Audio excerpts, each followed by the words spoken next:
Hello everybody and welcome to VFR. Today we are here with some new toys from the Reno Air Races expansion that came out today for Microsoft Flight Simulator. We're going to be looking at all the 4 of these airplanes that we got, the basic classes, and what you get with the default, with the basic package, the $20 package. See, hopefully this helps you figure out if you need the Ultimate Edition or the Standard Edition. I got the Standard Edition.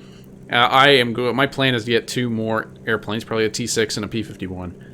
And I feel like I will get more value out of those 2 airplanes because I'll actually fly them more than the other 38 that I'm not getting, because I just don't have time to fly 38 airplanes. Definitely up to you though. If this is your bread and butter, it might be a good investment. This is the base P-51. You get basically P-51. For those who don't know, was an American-designed World War II fighter. Really dominated in the late war, especially for high-altitude escort missions of bombers. A really, really big, well-produced airplane. Lots of them are floating around, and consequently, lots of them have turned up in weird places and have been restored into air racers. So it's one of the foundations of the Unlimited class at Reno. We have a lot of the custom airplanes that are really cool, and it's a very fast, very agile, very powerful design. It is less stable than something like a T6. And we'll talk about that as we go through the pattern a little bit. Definitely a very cool airplane, though. So this is the cockpit on the base P-51 Unlimited that you get. We're going to bring the flaps up here just a little bit. So it's a very basic World War II-esque cockpit. No glass or anything like that. You have your basic gauges out in front of you. And you also do get radio and a transponder in there. Now, I haven't done the cold start procedures on it yet. We'll get there, I'm sure, but I doubt it's that complicated. You do have mixture control and prop RPM that you can control in addition to the throttle. So we're going to take off here. It is a little bit tricky on the ground, so just be careful as you're taking off. I'm going to bring the parking brake off and bring the power up slowly. It is a tail dragger, so when the tail comes off, you're going to need to compensate a little bit with some rudder. I'm about half power.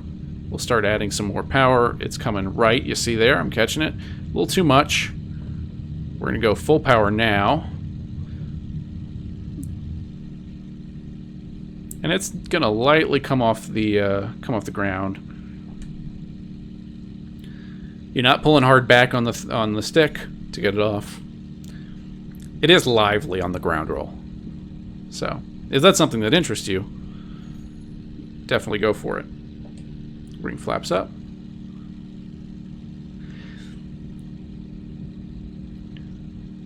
We are a high-performance airplane, so I'm going to come back on the throttle quite a bit. We're out here over Oakland, California. Just kind of a random spot I chose for this.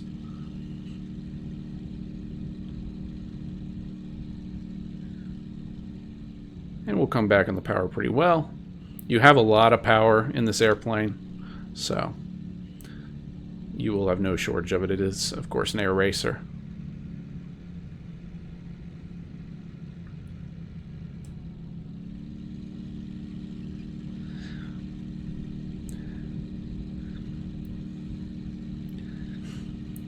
And definitely, I think it's a little bit more forgiving of sharp turns than something like a T6. Just because you have a lot more power to weight. I think. I'm not sure about that. I do like the aesthetic. Of course, each of the special airplanes that you can get with the full class will come with slightly different panels. Some have a lot more glass cockpit elements. So if that's something that interests you, definitely something to look into. All right, we're going to come back. We're going to go flaps down. And I'm going to bring the gear down. So we make our way back over to final. So very cool, very historic airplane. It is a lot of fun to fly. Forward visibility sucks like any tail dragger. You do have a big nose in front of you, but you do have the bubble canopy, which when you're racing is a big help, so you can see a lot more of the people around you. That definitely helps quite a lot, because not hitting people is a good way to not go slower.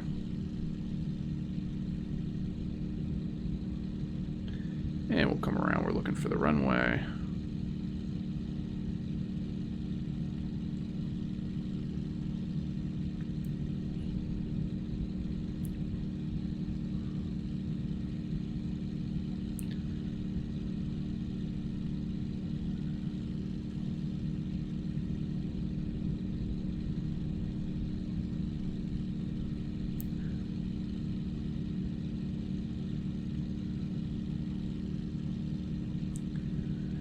And this is a tail dragger, so we're going to shoot for a 3-point landing. We're going to basically bleed speed and try to maintain a 3-point attitude as we touch down.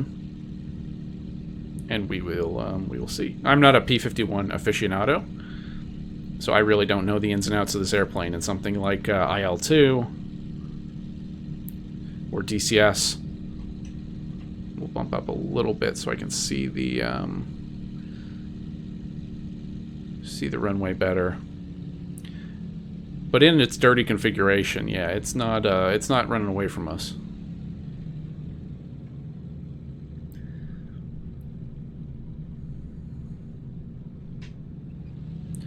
Just gonna give it a little more power just so we don't stall out. And here comes the fun part. The part where I look like a fool.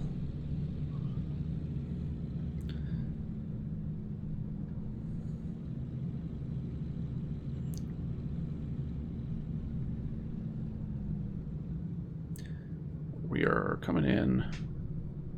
Wow, that really holds that holding back pressure on the stick. A little left rudder just to keep it on the runway. Too early.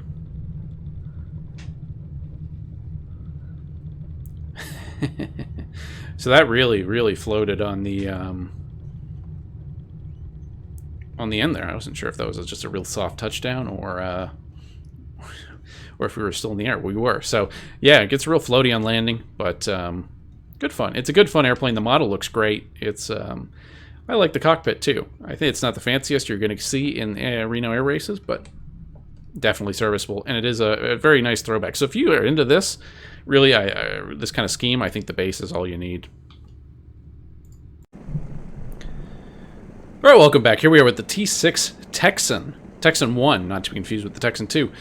This is another warbird that served, it was kind of developed before the war, served throughout it, and then passed it as a trainer aircraft. It's widely regarded as one of people's favorite airplanes to fly. It's a flyer's airplane, not the best combat airplane. It's not really optimized for that, but for training and for learning flight and for flying, it is a nice handling, fun, stable airplane to fly. And I think that it bears out too in the in how it handles compared to something like the P-51. P-51's like I compare the P-51 to more of an F1 car, and the T6 Texan to more like an American stock car. A big, kind of, not lumbering, still fast and still powerful. It's going to reward you for smooth flying and for taking care of your speed and momentum once you've built it up. P-51, you can get away with a little bit more. So a very cool airplane, very nice model too. I really like the, this is the default, one of the default paint schemes. Again, you get like 8 or 9 default paint schemes with the base package. Some of the bespoke T6s are very cool too. We're gonna hop into the cockpit again. Very much a World War II vintage cockpit. You have all the same accoutrements. You have transponder, you have your radios, and you have all your dials up here in front of you. Really in a very warbird style. So again, if this is what you're looking for, if this is what you're into, definitely, I think it's a good option for you. If you want something more modern, I think some of the special airplanes are going to be more your style. So I'm going to come off the power. This is also a tail dragger. So I'm just going to add in a little bit of power, get us going. And then just try to keep us straight on the runway. I'm going to bump us up just a touch.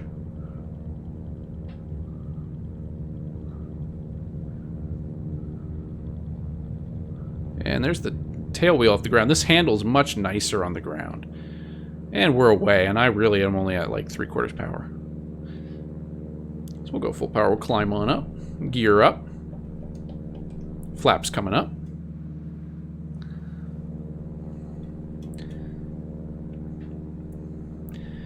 Man, and this is one of my favorite airplanes to look at and to, it's really much more my speed in terms of warbirds. I'm a big fan of Pacific fighters and bombers. But again, the big difference is just very stable, almost very stately, almost DC-6-like, although a lot smaller and a lot more maneuverable. You can still pull it, still get into some trouble. And you can still go plenty fast with it. I mean, it's going to do 1:17 at Reno in its best configurations. So definitely a good option if you're interested in that. But yeah, just kind of a fun warbird to fly. One of my personal favorites.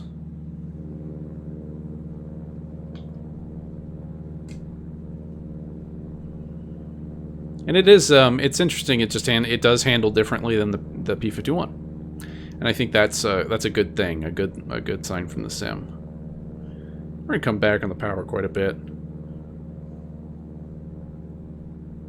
We'll let our gear come down. We'll give it a notch of flaps if we have them. I'm not sure if we have flaps in this airplane. Maybe not.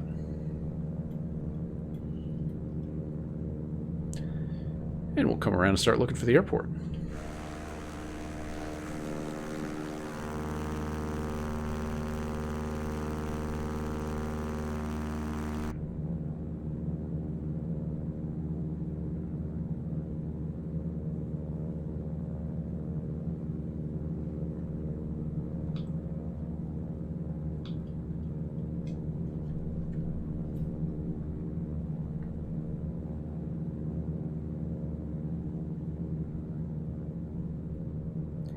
Again, compared to the P-51, I don't feel so on the knife's edge. It's very steady, but still maneuverable. Very pleasant to fly.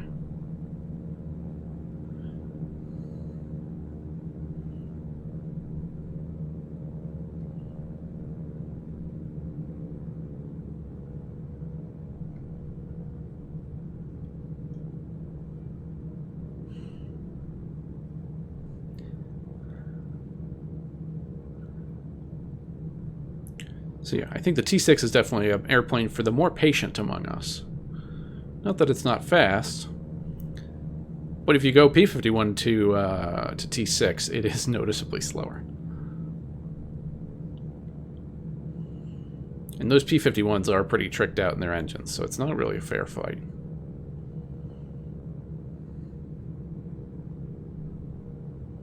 We're over the runway now. I'm going to try not to slam it in like I did with the P-51. And again, this was primarily a trainer aircraft. I mean, up until some Air Forces in the 90s, still flown pretty widely. And we're just going to come on to the runway, 3-point attitude. I'm a little long, but that's okay.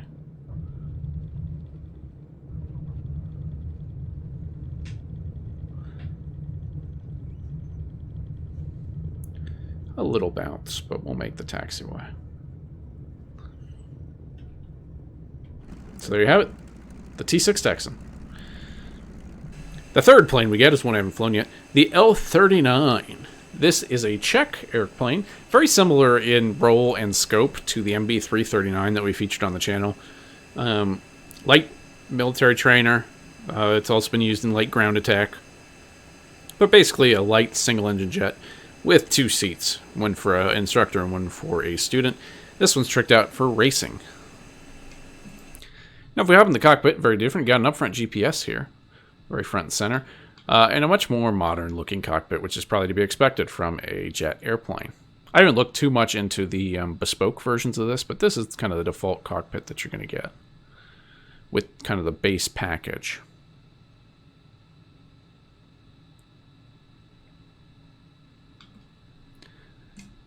All right, so we're going to fire it up. I anticipate better handling characteristics on the ground here, but yeah, we'll see.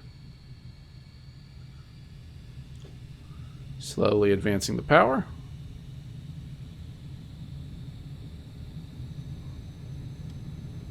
And that's full power.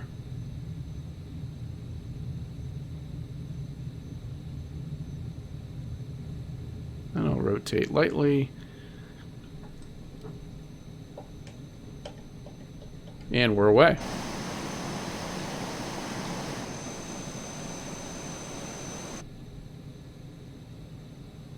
So MB-339 is a jet trainer. Again, completely different propulsion system, completely different era that it was built in. We'll come back off the power a little bit. This is good fun. The cockpit is very gray, and it's kind of funky. I like it.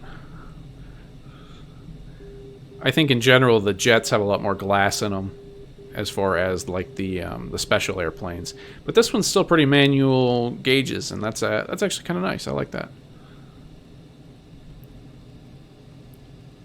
So we'll trim it out. It does handle well. I haven't raced this one yet. I imagine they use the long course, so I'm not really sure how it handles. But the model, again, with all of these, the model's pretty great.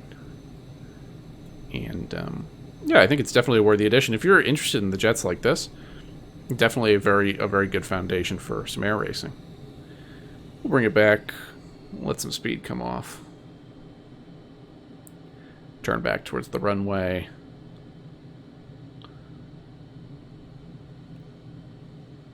And it is nice to have a GPS in up front like that. So if you want to do some cross-country work, definitely can. We'll put gear out, and we'll give it a couple knocks of flaps.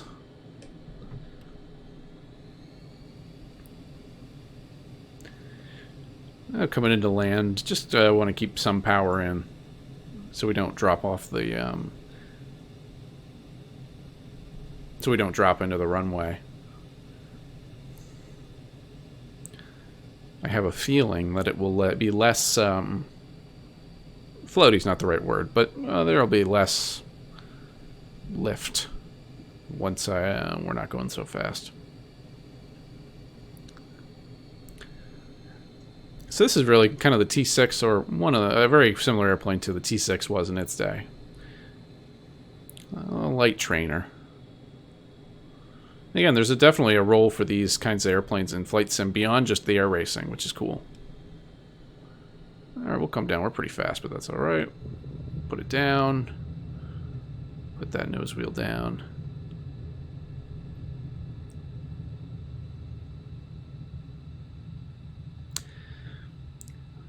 And there you have it. So that's the L-39.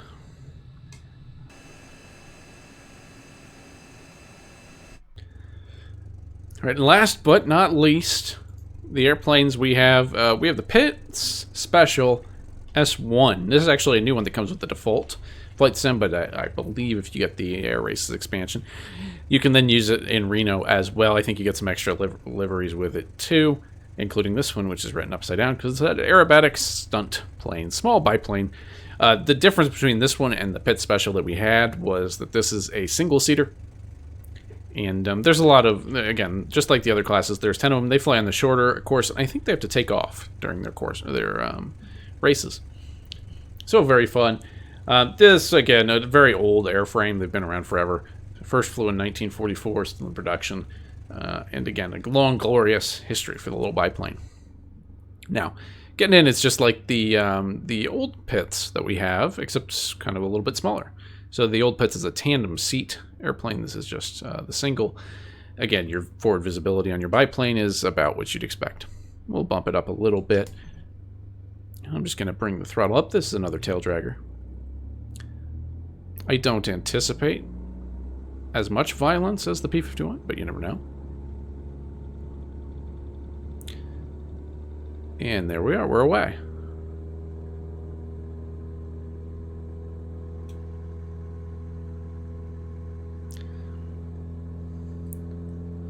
It's definitely a fun little airplane, especially for aerobatics, not just air racing.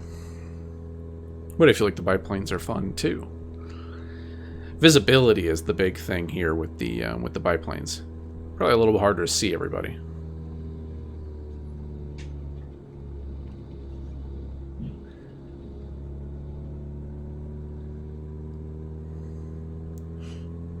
So good fun. Again, a very simple cockpit. Not a ton going on. You have a little RPM gauge. You have a turn coordinator, altimeter, an airspeed indicator. That's really it. So it's no nonsense, I think, is what you would say. And some of the bespoke aircraft in this category, like the others, have a much more sophisticated cockpit. Varying amounts of glass, I'm sure.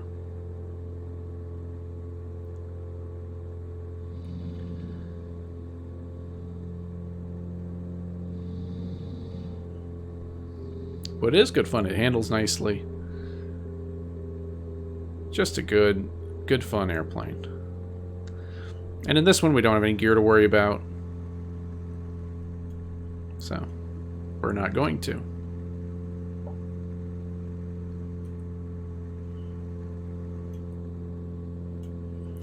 Oh, I lied. You do have a little bit of a transponder and radio combination down here at the very, very bottom. It's a little bit behind the stick.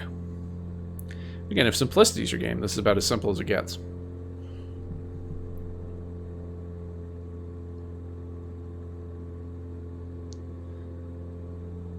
And as we hit the highway, we'll just come over, come back on the power a little bit.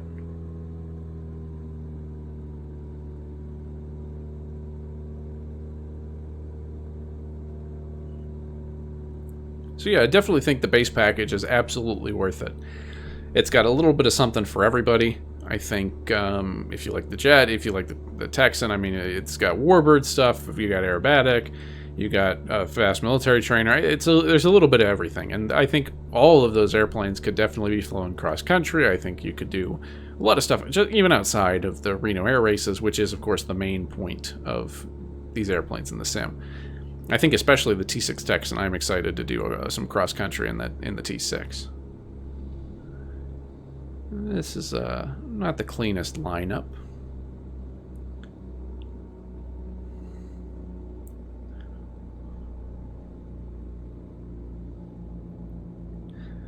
And again, we're going to shoot for a 3-point attitude, somewhere near the center line.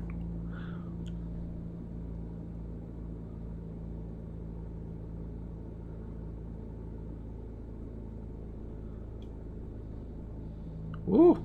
Woo! Unstable.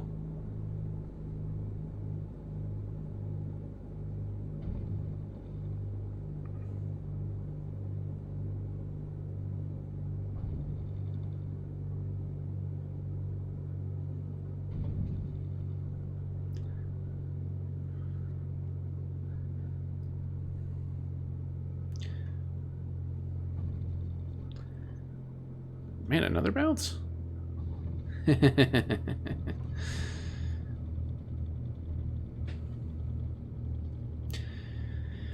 Well, we can edit that out, but definitely a fun airplane. Definitely a fun airplane to fly, and yeah, it was probably the worst landing we did out of all of them. So, good stuff, good fun airplanes. I think again, there's something for everybody, and yeah, if you're thinking about it, if you're on the fence, I definitely think the base package is it's good value. It's good. It gives a lot of stuff, and it's not only the air races. So I think you could fly all these planes outside of that and have some kind of fun use for them. So that's it for VF4 today.